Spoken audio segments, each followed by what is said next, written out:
Right. Good evening, everyone, and welcome back to the second edition of the Movement Equation podcast. I hope that you enjoyed that first introductory one that we did with Hedda Wolmarans. I was really excited after that episode because I learned so much already, even without even knowing a lot of it. It was kind of nice just to have a good chat with Hedda and find out about the nutrition side of the boxing. And I definitely learned a lot, and I hope that you did it as well. So moving on swiftly, tonight we're going to be doing a episode on why strength matters in boxing. And I think second most to what the nutrition side of it is that boxers have been known to not throw as much strength training into it and rather go into the cardio section and just focus on the boxing side of it. So I think getting this back from Hedda's perspective again is why strength actually matters in this regard. So Hedda, great to have you on board again. Thanks very much for joining us again. And I think your insights this evening again will be top notch, and can't wait to hear what you have to offer us again. Awesome. Thanks for having me, Rodger. Awesome. So let's dive straight into it. So what are the biggest myths about lifting weights in boxing? What do you think are the biggest myths? So give us the top three that you think are around those myths and lifting weights. What do you think? I think the biggest ones are that lifting weights make you slow. Lifting weights make you bigger and stiff and unable to move. And also, I think a misconception is that boxing is all about, having a massive cardio base and just working on skill. And that's really not the case. I think we have like that older adage of like, I hear about the boxers and it's like, no, so what do you do for training? And that's no, I go and run every single day and box in between that. I mean, I'm sure you've heard that multiple times. No, absolutely. It's a very old school way of thinking. You do need that massive cardio base, but you need other things too. You need good movement capabilities. You need a good strength base. We're going to get into all of that stuff now, but it's not just running. It is so much more. Absolutely. I totally agree with you. So I mean, like in your mind, what does boxing strong actually mean? Well, like having a good base of general strength, and developing strength in your body that minimizes power leakages when you are moving and throwing punches. That would be the first thing. And just being strong so that you can generate as much power as possible from the ground up, because the punch starts from the ground. And any movement inefficiencies, any lack of strength is going to take away a lot from the point of impact when you don't want. And that also applies to movement. You want to be able to move well. You also want, a kind of a level of armor to take punches. You need a strong neck to take punches. Yeah. There's a lot of times here that I'm saying strong. You need to be strong, and strong doesn't come from doing, tiny little weights and high reps. It comes from having a big stimulus, which is a heavy load, and put on top of good movement capabilities, a solid movement foundation. Yes. Yeah, that makes a lot of sense. And I totally agree with you. I think one of the big words that we always throw around is like that resilience. In terms of being able to push that muscle through the resilience barrier in terms of what you're gaining from your strength. Yes, and a stronger muscle is going to be more resilient than a weak muscle, Absolutely. No, agreed with you. So then, I mean, from a boxing perspective, I mean, weight comes into it, throughout all the categories, but strength versus size. What's the difference in your mind? I mean, you look at some of these heavyweights and you're going, gee whiz, that guy doesn't even look like he's strong at all. But I mean, he's got the size to him. Surely he can throw a good punch. But strength versus size in your mind? Look, obviously a heavyweight boxer is going to hit harder than, a flyweight. It's logical. But size doesn't always equate to strength. You know, you can have a person who is thin and wiry who is much stronger than someone who's a little bit bigger, because strength is neurological, right? Mm. And in boxing, when we train strength, we want to train that neurological aspect because we need to fit into a weight class. So you want to get stronger without getting bigger. Mm. You know, so being bigger in terms of hypertrophy, yes, that a bigger muscle has the potential to be stronger, but it's not necessarily going to be stronger because of this neurological aspect of strength. You know, it depends on several things. Strength, how many muscle fibers you can recruit, how quickly signals are sent to your muscles so that they can fire, and how well different muscles are coordinated or work together. So, you know, these things get trained by heavy loads and good movement quality, and Yeah. that's what you want. Yeah. Yeah. No, absolutely. That's brilliant. So that's, yeah. I mean, that makes total sense. Absolutely. So we talk about foundations here of movement quality. I know that you walked quite a road in terms of doing foundational, and you've always been one for foundational movements and quality of movement. Mobility and stability. They are important aspects. And for you, how would they fit into a training session with you? Or are they more important than the muscle itself? Are they more important? I think they are. Yes, they are more important because your strength is built on top of that, and your muscles function, I guess, on top of the ability of you to be mobile and stable at your joint, right? So Yes. let's think the journey that I've walked. I obviously, you know, I studied and I've used the FMS, the functional movement screen, my whole life as an assessment tool. Well, not my whole life, but you know, as a personal trainer, as an assessment tool. So I really realized how one kind of mobility or stability issue affects the entire body. An issue somewhere can affect the entire body. So in terms of boxing for me, it does come back to injury risk and power leakages once again. Because a muscle that is a joint that is not mobile enough, you're going to have a compensation somewhere down or up in your kinetic chain to compensate for that lack of mobility. So something will either stiffen up or loosen up even more. And then the same goes for stability, right? If something is not stable in one place, like you have an unstable hip, you know, then something else has got to pick up that slack. So the ankle's going to pick up the slack, or the lower back, or whatever. So that kind of stuff is super important, because if your mobility and stability is not in check, you have a high injury risk and you're not really firing on all cylinders. You're going to have a power leakage when you move, when you're sending power up the chain into the punch, and so forth. Yeah, and I think from a boxing perspective, an all body movement. I mean, like you say, if you're leaking in one place, you're throwing detriment to the rest of your boxing, basically. And I mean, someone in the ring will pick that up. I mean, if you have anyone worth the weight, they will pick that up and take advantage of those small little characteristics that aren't there for the body to use 100%.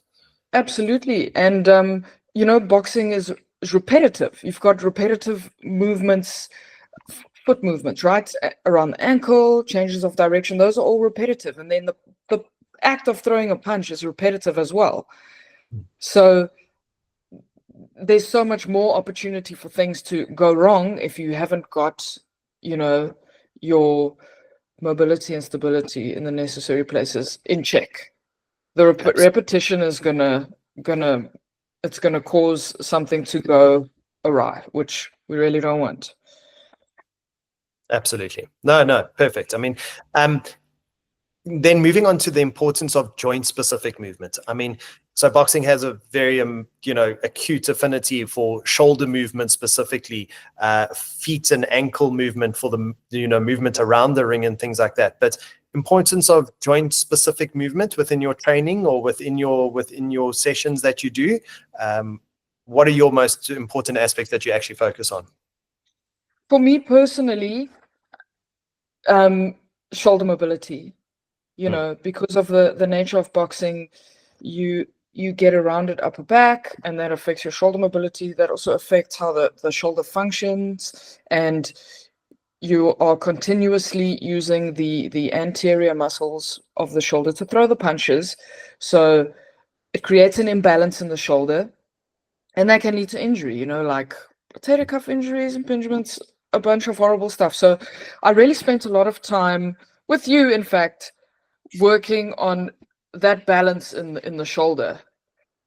And every single time that I warm up, I'm doing my T-spine mobility, I'm doing shoulder mobility, I'm doing hip mobility and stability stuff, making sure, my ankles are mobile. Yeah, I'm doing that every single session, even now that I've retired, because I don't want to get injured. Even more so now with a bit of age. But yes, always the shoulders. And as you know, my age got on a little bit, and things take a little bit longer to recover. I had to be taking more care of my shoulders. Like, I was doing a lot of boxing coaching. I had to actually step back a bit from holding the pads and rather hold the pool noodles, just because it was, boxing and holding pads was a bit much. Yeah. Yes. 100%. Yes. Yeah. No, and I think it's vitally important. I think that there's not enough emphasis on like we say that, I think when we work with boxers, the problem is that we have to get them out of the old school mentality to saying, first, it's not all about boxing, it's not all about running. Then the fact is to try and now get them into the nutrition side, then into the strength and conditioning, and then say to them, strength and conditioning also entails mobility and flexibility, which, like you're putting down all these smaller avenues. And specifically from this point, I don't think even boxers would go this deep into saying, well, like you having a warm-up, then going into mobility, going into that flexibility side of it, and then seeing such a benefit from it as well. Yeah. And I think it also comes down to kind of knowing your body. But if you're unaware of the necessity of this kind of stuff, you only really become aware of it once you get injured. Yeah. Right? Yeah. And that's not something that we want. Hence why if you get a boxer that comes in, or any athlete, you assess them first and you check all these little boxes before you load onto weaknesses, poor movement patterns, or mobility and stability issues, because that will lead to injury. Yeah, no, you've 100% Hedda. And I think you've reaped the rewards of those things. So no, big ups to you, and yeah, thank you again. So we move on from that perspective, your foundation, and I think it's quite a nice foundation, and we go to the building of the machine. And I'm going to throw in a bit of a doozy here for you, because I know that you work a hell of a lot with kettlebells. And I think just to say it, why the kettlebell, first and foremost? Why not? Yeah, no, very good answer. Yes. I mean, I think my favorite saying about the kettlebell is, the definition of the kettlebell is a weapon created to eliminate weakness. In other words, the best thing in the world. And that's just exactly what it is. So let's think of the kettlebell swing, right? You are loading your posterior chain ballistically, right? And in the top position of the swing, because you've needed to get the ball up there, you've got a big contraction of the core and the glutes, and your lats are engaged to keep it in its path. So you are training your whole posterior chain. And that is why training with kettlebells is amazing. If you think of all the ballistic moves involved in kettlebell training. So you got the swing, the snatch, and the clean. Those are the three main ones. Okay. They are all using the posterior chain to get the ball to move really fast. So you're generating power using your posterior chain. Mm. So you're building a tank, you're building a back like a tank. The back of you is like a tank. Like a tank. No, I like that analogy. Yeah. Which is what gets lazy in our daily life, because we are so focused on the front of us, you know. We're doing like leg curls. Yeah. I think like you're exactly 100% right in saying that often our posterior chains are ignored because they are things that we, I like it also say to people is that, well, you don't see it in the mirror, therefore, why should you take note of it? And a lot of that is like we see our anterior portion, but not our posterior portion, and that's why we don't take much note of it. Yes, yes. And look, I like to go to that saying, which is you can't fire a cannon from a canoe, right? Which is really just actually means you need to brace before you press something or do a movement. But I like to think of it as well in the sense of, if I'm throwing a punch and I'm using my pecs or whatever to generate the punch, there's still force traveling backwards because I'm sending the punch forward. Something has got to take that force, right? So you 100%. need a strong posterior chain. Something also needs to absorb the impact. But if you think further of the punch, what are the muscles that are driving the power from the ground up, right? It's rotation. How do you rotate the hips? The hamstrings are working, the glutes are working, then your midsection is working until it finally transfers into the punch. You land the punch, and that impact, you don't want any of it to dissipate into you. You want to hold it firmly and take it in your lat so that the person on the other end of your punch feels the full force of it, right? Yes. Yeah. And with your swing, you have now trained all these muscles. I mean, it doesn't need to be complicated. But it's very specific. It is very specific, but the move is simple. Exactly. No, brilliant. Yeah. Very general but specific in the same regard. I mean, that's the thing. And I think like it's saying that for the core work, I mean, like a lot of people would say, well, you must do hundreds of sit-ups and all those type of things. But actually the function of the kettlebell is also about bracing the core enough, like you're saying, to produce that power. And I mean, we hear it every day. I think everyone's saying, no, you have to work your core, get your core strong, all the rest like that. But I mean, in terms of the transfer of force, all those things that we know about the core from an anatomical point of view is transferred through the kettlebell exercises and goes straight into the boxing and has a greater effect with your boxing as well. Yeah, exactly. I used to actually ask my strength and conditioning coach when we were close to fight day. He'd be giving me, we'd be doing like a lot of double snatches, like three days a week. And I'd say to him, like, but you haven't put any core in my program, what's going on? And he's like, well, think about it, you are training your core really hard. You're getting the bell up there and you're bracing in the top position, and it's 100% right.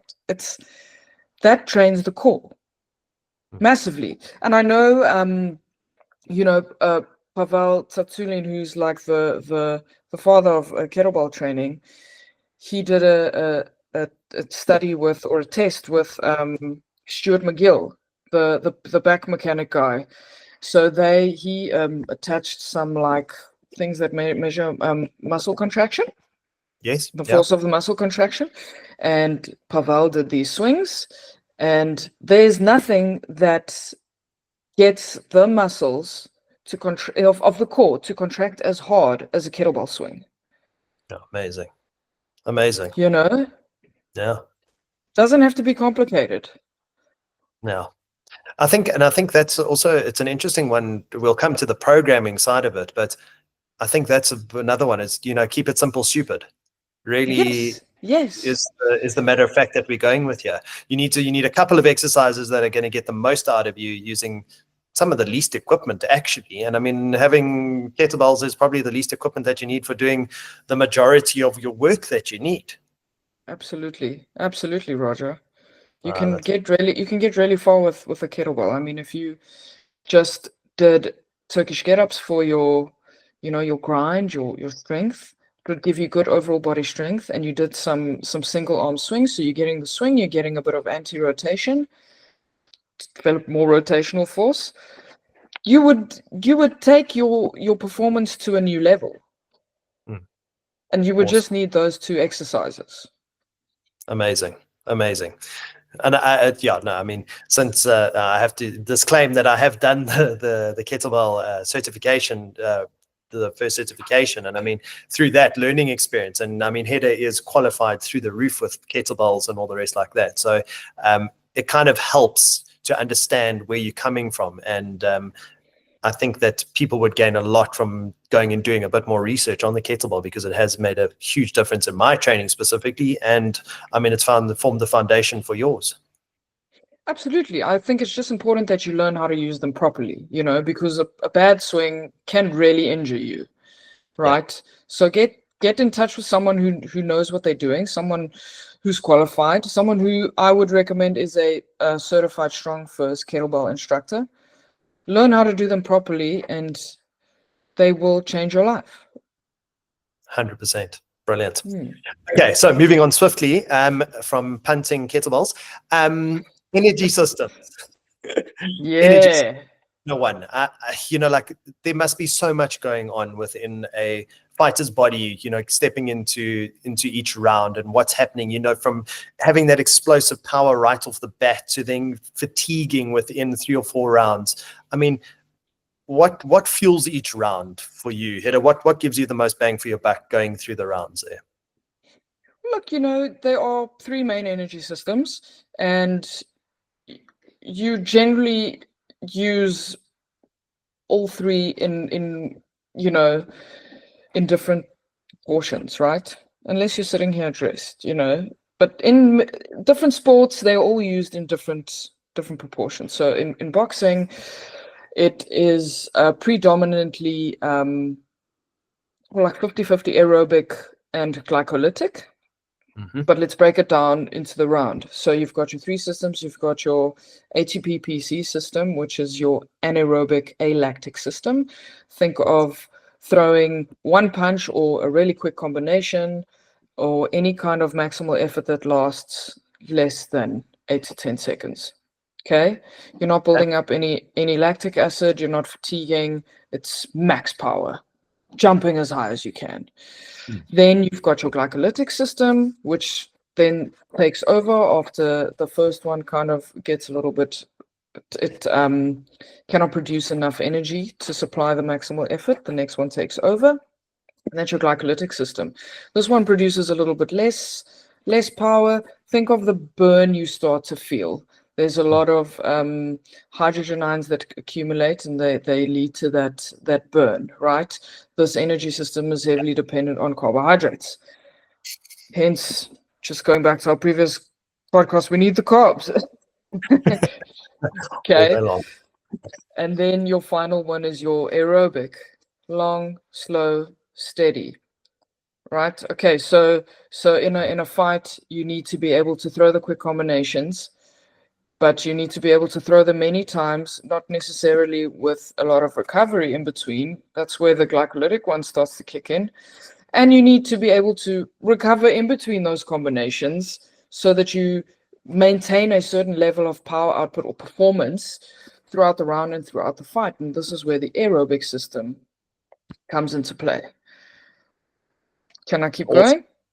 You may. Yeah, I don't have any questions. It's pretty straightforward from here. Yeah, no, good. Carry on. So I think from what I've learned, okay, and this method works, you need to make the first energy system. So your glycolytic system is the least adaptable.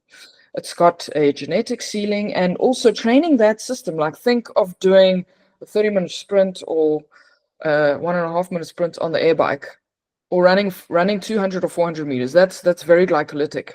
Yes, yeah. there's a lot of hydrogen ions produced, and it's very acidic, and this costs your body a lot to recover. Yes. You know, you're not going to feel lacquer tomorrow, and you're not really going to get much of an increase in performance. The improvements in performance are short-lived. That is why we use training that energy system when we want to peak, or you can call it glycolytic peaking. Yes. So what we would like to do is we would like to make our first energy system as amazing as possible.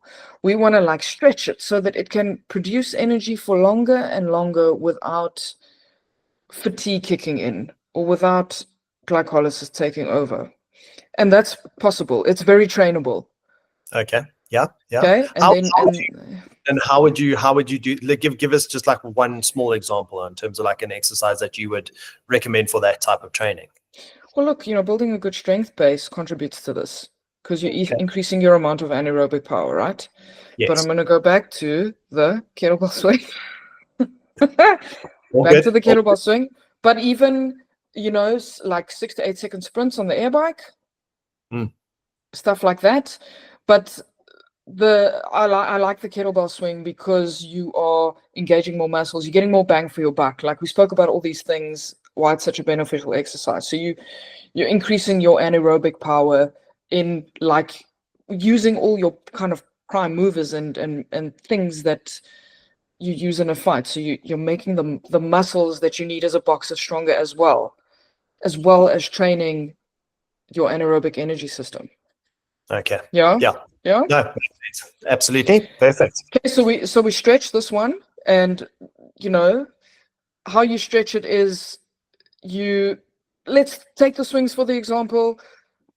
You do 8 swings every minute, and number 8 feels a little bit bad. Okay, cool. Rather do 7 every minute, and do it for about 10 minutes. Build up to volume of 20 minutes. You can see how you feel. I would recommend something like that. Then we can go 8 swings on the minute, 9 swings on the minute, 10 swings on the minute. You know, so you're kind of pushing that ceiling. There will be a point where you cannot push further, and it just does become glycolytic, and then you just don't go further than that.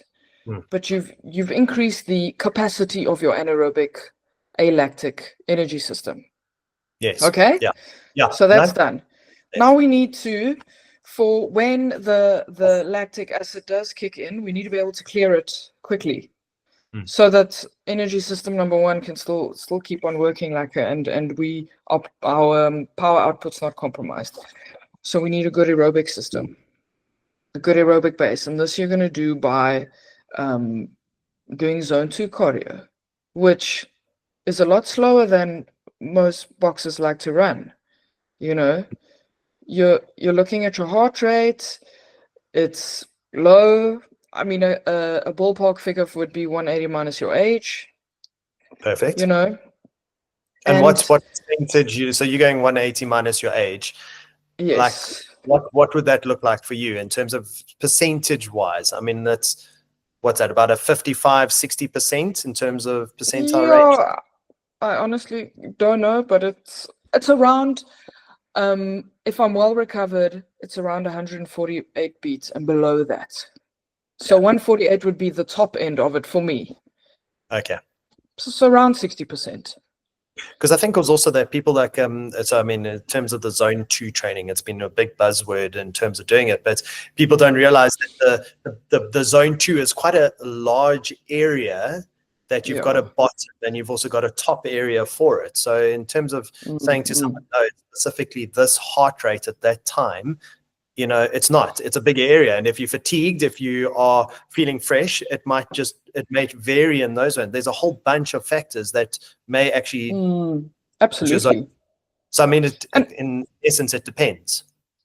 It does depend. And look, I think if you are within, 10 to 15 beats of that top end number, even 20, it's okay if you're not measuring your recovery and you don't have a nice, a Morpheus app that you're using that's going to tell you, okay, you are this much recovered, train at this heart rate for zone 2. The other thing you also need to take into account is whether your cardio is being done in a seated position or a standing position. So in a seated position, the top number is going to drop by 5 beats, 5 to 10.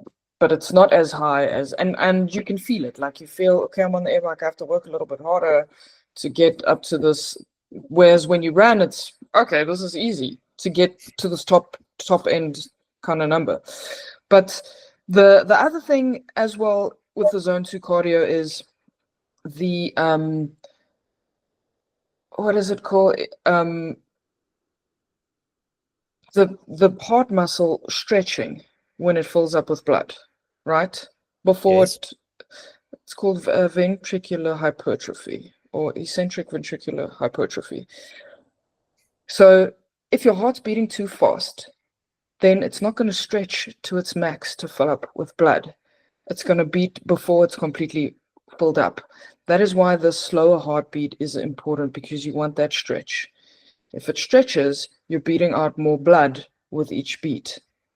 Yes. You're getting more blood to the muscles, so you're getting more oxygen to the muscles. So you can clear more of the acid, you can give your muscles better capability to work. You're building your engine is becoming bigger. Yes. Yeah, that makes sense. Doing this zone 2 cardio for long periods of time, consistently over months, you actually get new capillary networks that form in the muscles, so you're getting even more blood and oxygen there. So it's boring, it's slow, it doesn't feel like you are working as hard as you need to be working, but it doesn't have to be complicated. It's simple. Keep it simple, Stu. Yeah. As we've said. Well, I mean, that's fantastic. I mean, and that's why I think it's nice to understand the dynamics of the energy systems required for boxing, so that we can actually see them in play as you do your strength and conditioning work. So so the next question would be like, well, then how do you fit it in? Because now we're having to fit our aerobic work in, we're having to put our boxing in, we're having to fit in, all this stuff into becoming this complete boxer. How would you fit in your aerobic base and then still train explosively as well? Yeah, Roger, I mean, for me, it was quite tough, because you get a bit busy and you want to train to be the best, and you still have work, but you also got to think of the mechanical fatigue involved in stuff like running. Running is high mechanical fatigue. So for me, I wasn't running every day. I was running 2 to 3 times a week, and it would be like half a running session, and the other half I would do on the bike with a good amount of resistance. That was quite interesting. So I'd do long sessions of zone 2, like 2 long ones and one shorter run, to get up to kind of 180 minutes of zone 2 or more a week. Okay. And then when the fight is there, I replace a session with more specific boxing stuff. So you've got to choose, what do you need to work on right now? Do you need to work on peaking for the fight? Oh no, there's no fight. Fine, I work on building my strength base and building my aerobic base. And then I go and make sure I keep my skills sharp. Maybe don't do the sparring because I'm out of camp. Sparring is a lot of trauma on the body. Or do I spar once a week just to keep my skills sharp and just do a few rounds? Yeah. So, no, that makes sense. Yeah. And you also have to look at how are you recovering between sessions, because a good zone 2 session can also stimulate recovery. Yeah. So you have to see, like, where in the week are you the strongest? Where do you put it? Are you recovering? Make sure your nutrition's good. Make sure your sleep's good, because you need these sessions, and they take time. And I guess the thing is that having a good coach and that working alongside you helps you actually work out these peaks, troughs, and all the rest like that as well. And where you should be throwing in more or less, or seeing what you're doing as well, also helps. I mean, feedback from yourself to the coach actually helps you achieve it even better. And Yes. I think from you being a professional for such a long time, I guess you get to learn your body's adaptability through these strength and training conditions. Like, let's say 8 weeks out from a fight, you basically are saying, where do I peak, and how do you know where that peak spot is? Or, like, because you get to a point where basically the work is done, we need to start tapering and get it off the other side, drop the volume down, but keep the intensity behind it. But to reach that peak, where did you have a specific point that you knew, great, I'm at that point, and now the tape is going to be good for that? Oh, you definitely the training changes, the strength and conditioning changes. So you're doing a lot more power stuff, a lot more horrible sprints on the air bike, and you are gradually increasing your rounds of sparring week to week. So 1 week I do 4, the next week 6, and then 8, depending on what the contract says. And you go on how you're feeling in the rounds. If you are feeling like you're not getting better from doing 4 to doing 6, then something's wrong. Something's wrong, and you need to take note of that and speak up to your coach and make an adjustment, because you should be getting better week to week. You really should. And it's hard, and there's the diet as well, but I'm lucky I really had a very good strength and conditioning coach, and I fully trusted what he told me to do, and I knew whatever he told me to do, I would be ready come fight day. Excellent. Yeah. I think that's where that relationship bears so much fruit for, with any sport. I think that a coach is number one. And I mean, if your strength and conditioning is on point and you are able to trust that person solely, I mean, it must make a huge difference for you and put your mind at ease that you are going to be ready for any fight that you step into a ring and box for. So yeah, no, I think that's amazing, Hedda. So in an ideal 8-week strength and conditioning block, what would it look like in your mind? Break it up, maybe I think you got your eight weeks, maybe break it up into like 2-week blocks for you in terms of that, or even 4 or 2 4 and 4s. What would you say? Is this to peak for a fight? Yeah, let's say peaking for a fight at the end, of your 8 weeks. Well, look, you would in the beginning you would start introducing a bit of power stuff. It's a shock on the body, and I remember how tired I felt when we started doing the power stuff, because it's such a heavy neurological hit, right? It's hard to explain that kind of fatigue. Your lungs don't burn, but you go to your boxing training and all of a sudden you are just knackered after not many rounds, because neurologically you're so fried. So you need to slowly introduce it. So we slowly introduce that. We start tapping into that glycolytic energy system a little bit after the first 2 weeks. And then you start pushing it a bit in terms of going into glycolysis. So doing sprints on the air bike that are longer than 30 seconds, maybe twice a week. All right. So then you will do that kind of up until you're a week out from fighting, gradually increasing the rounds. So like a max effort 30 seconds with a full 2-minute recovery in between, something like that. So you're just giving your body a bit of the acidic conditions so that it can adapt, because those adaptations are short-lived, but they will be ready for fight time. If you go on longer than that, then you start having detraining and stuff like that. Yeah. Then you also want to, you want to keep on working the power. So in terms of plyometrics, so we do aerobic plyometrics where we stay out of glycolysis. So we do like little circuits which involve power, hopping over hurdles, box jumps, slamming a ball against the wall or the floor, whatever, just power, but you check your heart rate during your rounds and you make sure you're not going into glycolysis. So this stimulates that power development, that plyometric strength, that continuous stuff that you're going to need in the fight, but you're not going glycolytic, so it's not going to compromise your recovery. So you're doing something that doesn't cost a lot, but you're getting a big return on it. Yes. So it's a good investment, right? Absolutely. Yes. As we all want. Yes. So you increase that until fight time comes, and you're also doing body conditioning because you're taking shots in the body.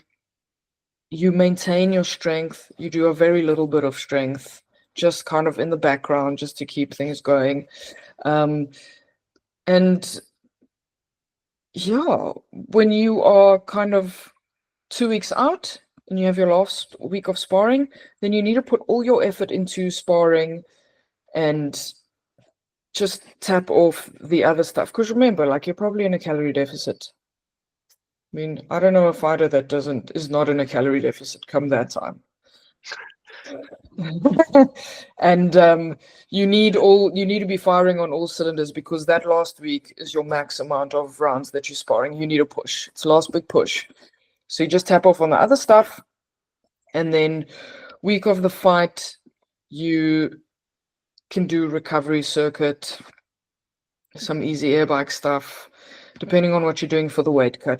Just break a little bit of a sweat in the gym. Really tapering the training. I mean, if I was fighting on the Saturday, I would hardly do anything on the Wednesday. I would maybe do a tiny bit, but Thursday I would be resting.